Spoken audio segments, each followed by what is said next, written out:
All right, so this has been a hot topic of discussion. We just shot a video maybe a week or two ago on impermanent loss where I show you a calculator, and we kind of wanted to do a follow-up conversation. And I wanted to bring Colin on because Colin, you work with a ton of clients. You kind of lead the accelerator program.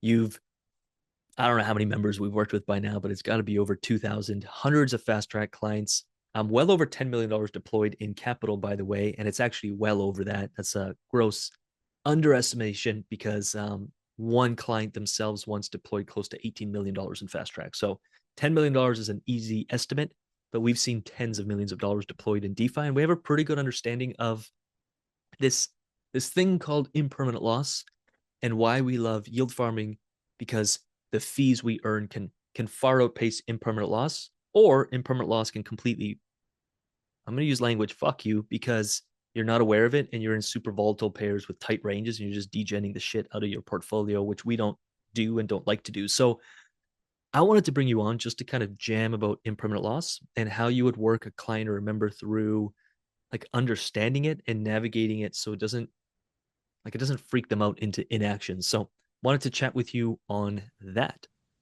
I love it. Yeah, thanks for having me on. I work with a lot of clients and members inside the UIG and the accelerator, and this comes up a lot because it's sort of And it should. that yeah, it should. It's sort of that ghost in the corner, right? That's always lurking there. And we have to like shine a light on it. And once we shine a light on it and actually understand what it is, then we can sort of mitigate it or think of ways to work around it or just understand it so you can make better decisions within your DeFi portfolio. So what is it? I mean, you have a video already on it. The way that I like to talk about it is its opportunity cost. And I'm not the one who came up with that. There was actually an accelerator member who said, "Isn't it sort of like opportunity cost a little bit?" And I said, "Actually, that's a great Mm-hmm. comparison to way to think about it." To summarize this very quickly, it's the difference. Say it like this: it's the difference between what the liquidity pool is worth in dollar figures compared to what it could have been worth if it wasn't in a liquidity pool.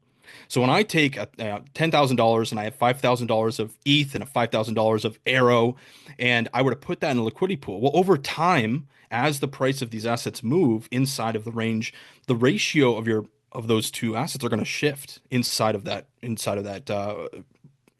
position that you have, right? And so what that does is it changes what the difference is in terms of the dollar value of the pool versus what if you have just held just held this amount of Arrow and this amount of wrapped ETH. And so that difference is impermanent loss. One thing I have to mention too, Lucas, is that impermanent loss doesn't always mean loss. In fact, you could actually see an increase in value of your portfolio and still have impermanent loss. So again, we're shining a light on this scary term that's used and it's an important piece, but it is kind of scary because like, oh, impermanent loss. Lucas, I have to bring this up too. I have to do this. Inside the accelerator group, I always start with what is my thesis? And over the next 6 months, let's keep this thesis kind of in a short term. In the next 6 months, I believe, and my thesis is that the majority of our profit is going to come from price appreciation, right? So we have to start there. That is my thesis.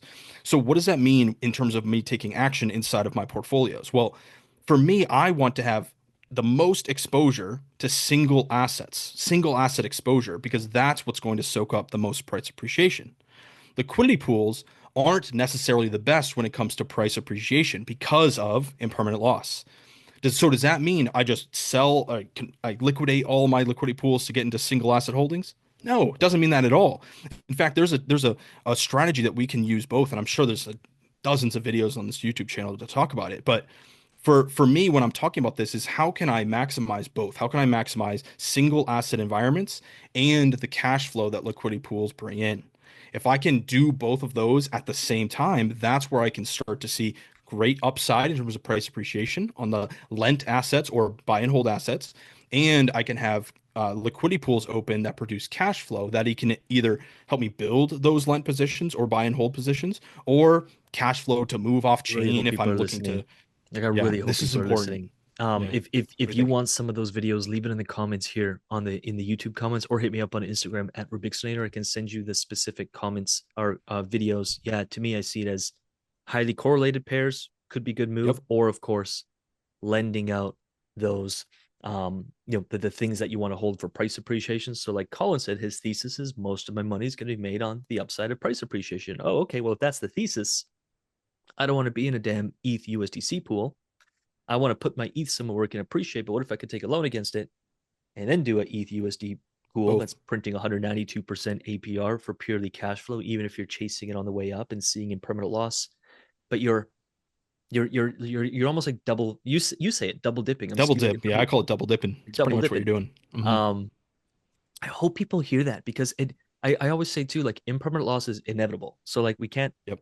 It's going to happen. It's impossible for it not to. It's going to happen on both ways unless the assets just never move in price, which that means probably you're going to have no yields because there's no volume flowing through it because no one cares about said assets. So that's inevitable. I think it's when people design a portfolio that cash flows them, and that cash flow more than makes up for that impermanent loss, and also they invest that cash flow in things that can massively appreciate. It really starts making sense. Any thoughts on that, or any kind of Yeah. closing thoughts, words of wisdom if someone's Yeah. watching this and they're still freaked out?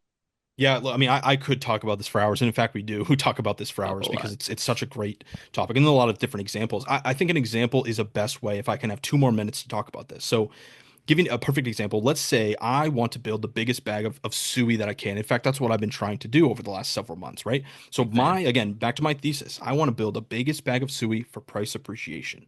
So, would I take all of that sui and put it into a sui USDC pool or a sui cetus pool? For me, no, I don't really like, and my thesis, I mean, the way I view things are always shifting and changing as I learn more. But for me, I don't really love deploying owned capital into liquidity pools because of impermanent loss.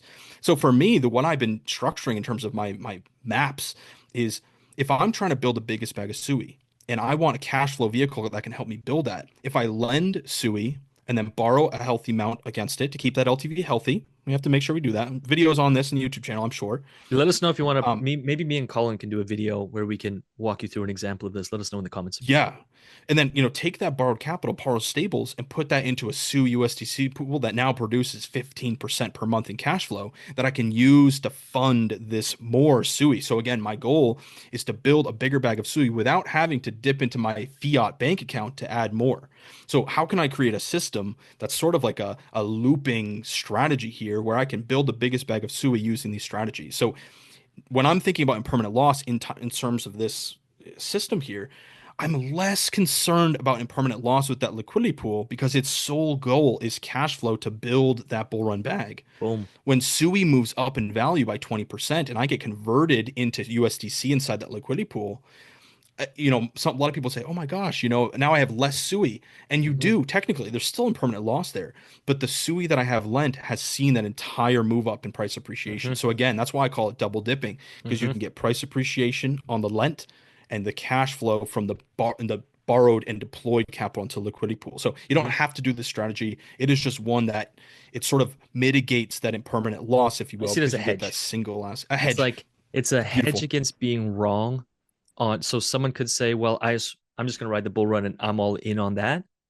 If you're right, and you only did that, and let's just say you lent some SUI, you borrowed some assets, you bought more SUI with it, you went leverage long, cool, you would make more if you took that bet. But if you're wrong, you're going to take a massive loss. To me, I'm like, I want to make sure I'm doing both because I have a cash flow vehicle here. So if the bull run goes like this and then kind of tapers out, and we have a few months of sideways, or if it's just kind of finicky and it doesn't do what I want it to do, I'm making cash flow the whole time. I will actually do better long term that way. If it took off and like the bull market just hit, you're still going to make a ton. Awesome. And if things dip a little bit, but you're cash flowing, then you have an opportunity to buy back assets even cheaper. So I do see it as both, not either or. And I want to get the best.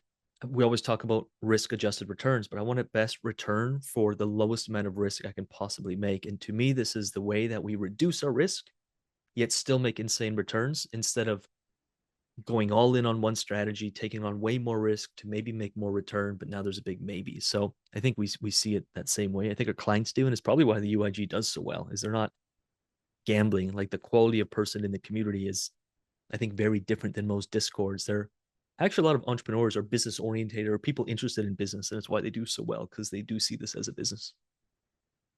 Absolutely. And one thing I have to add, completely on a different topic, tracking. I know this is not Yeah. what the video is about, but to make decisions, we need to have the data to make the decisions. Lucas, I was working with an accelerator member who wanted help with, he's like, I don't know if I should stay in this position or exit. And I said, let's look at the data. And he didn't have that data for me to look at. And Yep. so it's hard for us to make decisions. Now, Yep. bring it back to a permanent loss. If we We need a don't part two. have Data. tracking. Yeah, it was so much we could talk about, but that's something really important. If you don't have that yet, start to build a system around that. Dude, let's do That's let's do a all part I two got. sometime next week. Let us know in the comments. So we just want to create content people want. Like we don't guess. So let us know if you want a tracking video. Colin, maybe we can link up next week and do a video on how you help Absolutely. our clients track their portfolios so they can make decisions based on data. It's a very important piece of the puzzle. So, Lucas, thanks for having me on. I really appreciate it. This is great.